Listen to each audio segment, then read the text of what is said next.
Hello, everybody, and welcome to the WildWeiler Weekly Wrap.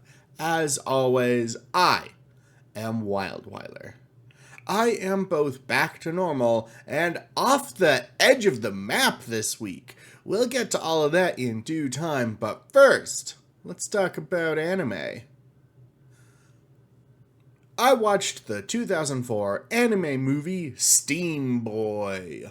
Steamboy was directed and co-written by Katsuhiro Otomo, who, if you don't know your anime, which I unfortunately do not, was the director of Akira.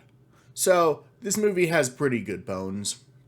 Steamboy is a Victorian steampunk fever dream. It's got a literal busload of world building. It's visually stunning, eerie, and dark in a number of very cool ways, particularly with how there are certain kinds of people, characters if you will, who, once they start getting what they want, they no longer care about, say, other individuals as human beings. And I think there are a lot of people like that get elevated in our current world and society, and that was a great way to point out sort of the problems with rampant capitalism, especially in the Victorian era, where we tend to romanticize such things. Steamboy is a reminder that the so-called captains of industry will kill us all if given the chance.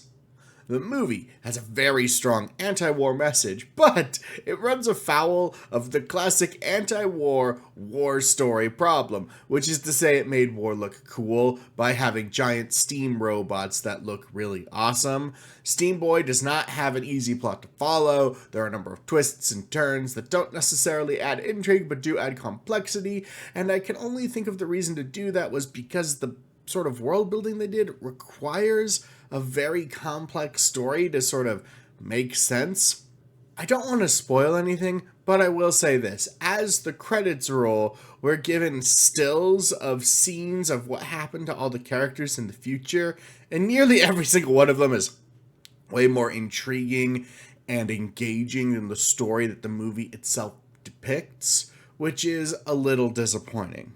My big takeaway from Steamboy is that if you're a creative person, don't write the setup to your story. It is so clear that Steamboy is intended to set up all of these stories that we see stills from, but since 2004, 20 years ago, there hasn't been any more Steamboy movies. So that means that, they're not getting any funding for it. Maybe because it didn't do super good at the box office, I don't know. But I will say this, as I watched all of those images roll through the credits, I couldn't help but wonder, is this because the movie that was made isn't as compelling or striking as the stories that they clearly wished to tell in this setting? Is that why? Because all of the stories they clearly want to tell look so cool and awesome, but I feel like what they did was like, no, we need to do a setup first. And you know what? You can always come back and do the setup later. Trust me. As an aside, the movie Mad Max Fury Road actually does this really well, in that it starts with a whole bunch of bonkers nonsense like Immortan Joe and the War Boys and the War Rig and all of that stuff, and it doesn't explain it to you. And if you want to learn how all of that happened, you actually have to go read a comic book that came out shortly after the movie or around the same time. And then there's also a prequel tie-in game that doesn't really tie into the plot, but it's fun, so I figured I would talk about it. But my point is there are ways to get the setup out if you've done all that work, but tell the most interesting parts of your story first. And then, once you've established yourself, there will be people who want to see specifically how the world got this way. Overall, Steamboy is an entertaining and enjoyable movie with a few classic annoying stock anime characters. I do mourn the continuing stories that could have been. I give Steamboy a 6 out of 10.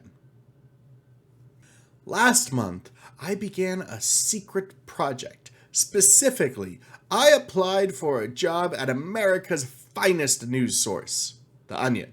And sadly, this week I learned that they do not want a thoughts dog on staff, which is a total bummer because rejection always hurts. But This hurt mainly because I spent a lot of time on my application. I'm sure whoever got the job also spent a lot of time on their application, and I'm happy for them, but that doesn't change the fact that I spent a lot of time on my application. So now I have a whole bunch of unused comedy headlines and news articles and whatnot, and I figured if I'm applying for comedy jobs, I should probably practice my comedy writing, right? So, in order for all of that not to go to waste, we're gonna steal something from our boy from television, Chuck Lorre, who writes shows that, like, on the surface are kind of funny, but the second you think about them for 2 seconds, you're like, yikes. Which I would like to think I'm doing slightly better than, because I'm not gonna put myself down today.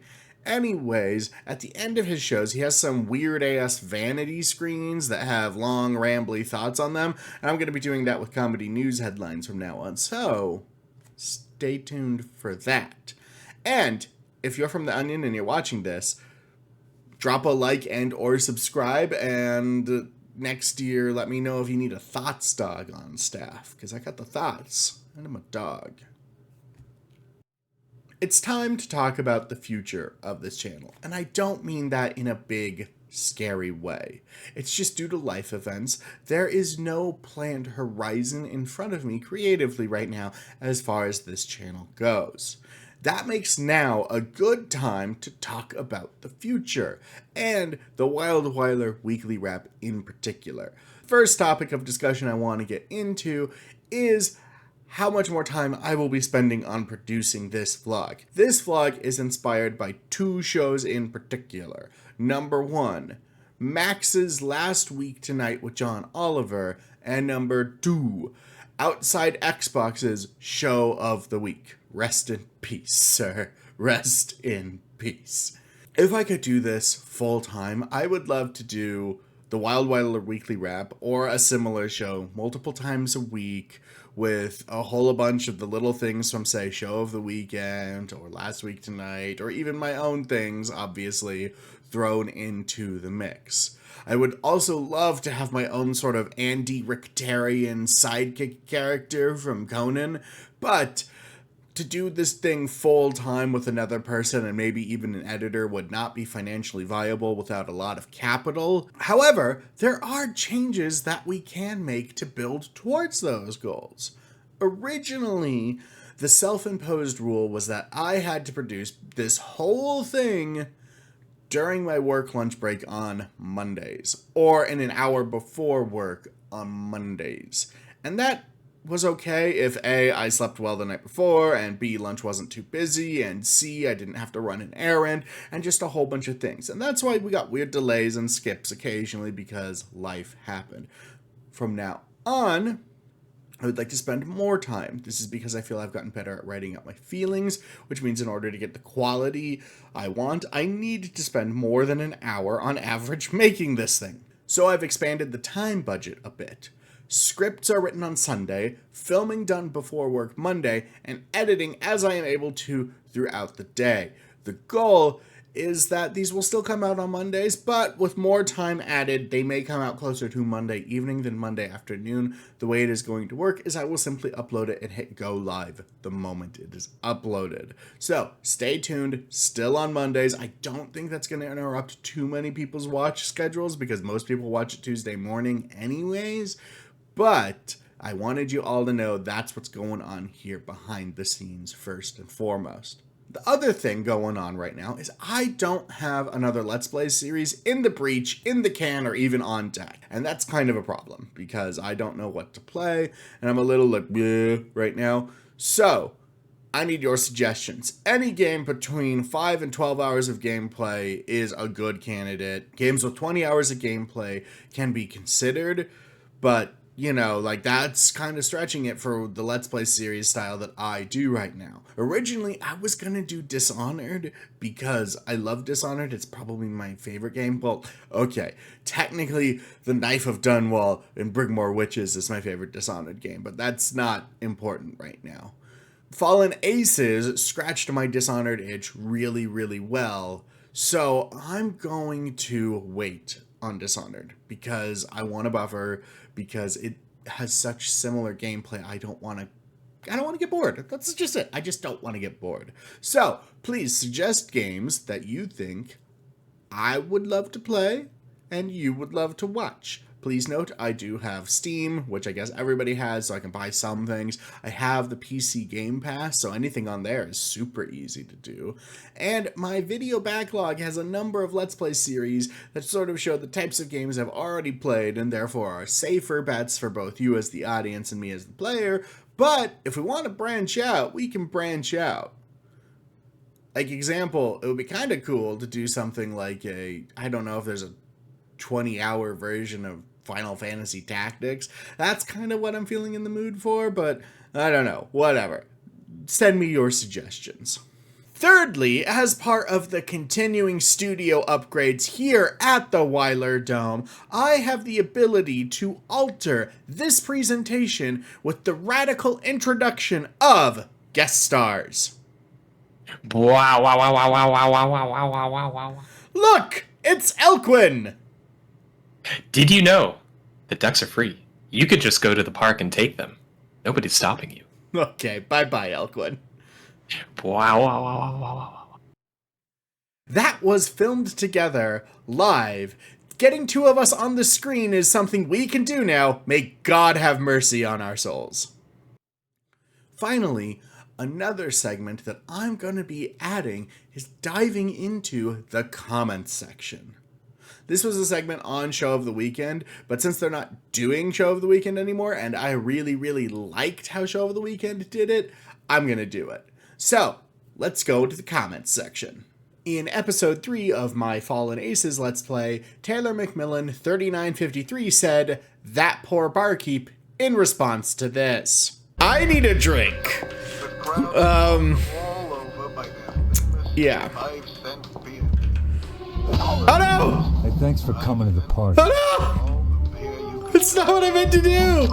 Which is unfortunate, but as Rotomist notes in the very next episode, woohoo! Everyone lives, which was true. So that is, even, let's say.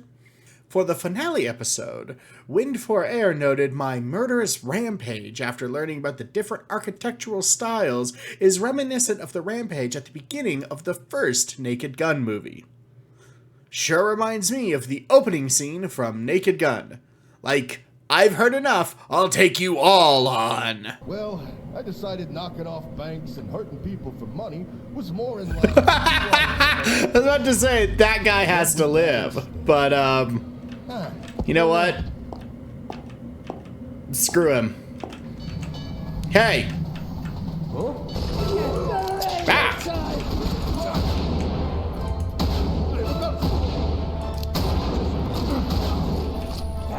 Well, that... What you doing, you? Don't go losing. Indeed. That does it for this week. Please check out the first episode of WildWeiler Presents the Movies with Friends podcast featuring Man in Trench. There is no set schedule for this production, but it is already uploaded here on YouTube. It was a fun to talk about movies I felt I have not had time to talk about. It was really, really good. Please get your comments in for games you think I should play, and anything else you want to see on the channel, because now is the time for change. As always, thank you for watching, and have a wonderful day. Bye-bye.